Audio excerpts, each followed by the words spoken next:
வணக்கம். இன்றைய முக்கிய செய்திகள். முதல் முறையாக ஸ்டாலின் தேர்தலில் வெற்றி பெற பிறந்தநாளில் வாழ்த்திய ஓபிஎஸ். சென்னையில் தமிழக முதலமைச்சரும் திமுக தலைவருமான ஸ்டாலின் இன்று 73வது பிறந்தநாளை கொண்டாடுகின்றனர்.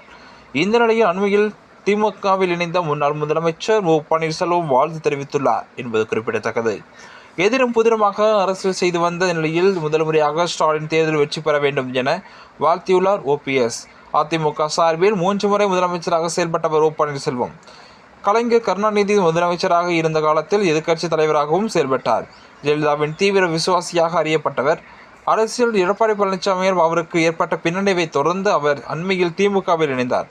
அரை நூற்றாண்டு காலத்துக்கு மேலாக திமுகவும் எதிராக அரசியல் செய்து வந்த ஓ பன்னீர்செல்வம் திமுகவிலே இணைந்துள்ளது காலம் செய்த கோலம். திமுகவில் இணைந்ததுமே அதிமுக அடையாளங்களை ஒவ்வொன்றாக துறந்து வருகிறார் ஓபிஎஸ். ஜெயலலிதாவின் தீவிர விசுவாசியாக இருந்த ஓபிஎஸ் ஜெயலலிதா படத்துக்கு பதிலாக சட்டை பாக்கெட்டிலும் ஸ்டாலின் படத்தை வைத்துள்ளார். இந்த நிலையில் முதல் முறையாக ஸ்டாலின் பிறந்தநாள் என்று ஸ்டாலின் தேர்தல் வெற்றி பெற வாழ்த்து தெரிவித்துள்ளார் ஓ பன்னீர்செல்வம். திமுகவில் இணைந்த போது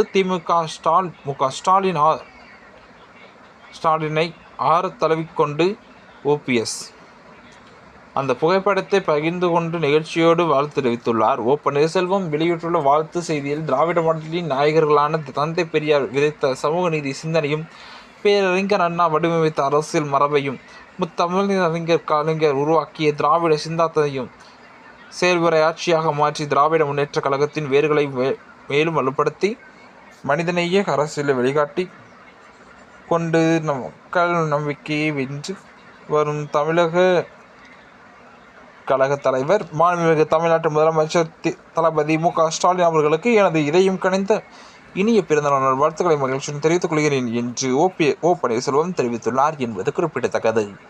இது போன்ற செய்திகளை உடனுக்குடன் தெரிந்து கொள்ள நமது நியூஸ் சேனலுடன் மறக்காமல் இணைந்திருங்கள். தங்களுடைய கருத்துக்களை கமெண்ட் பாக்ஸில் பதிவிடுங்கள். நன்றி. மீண்டும் சந்திப்போம்.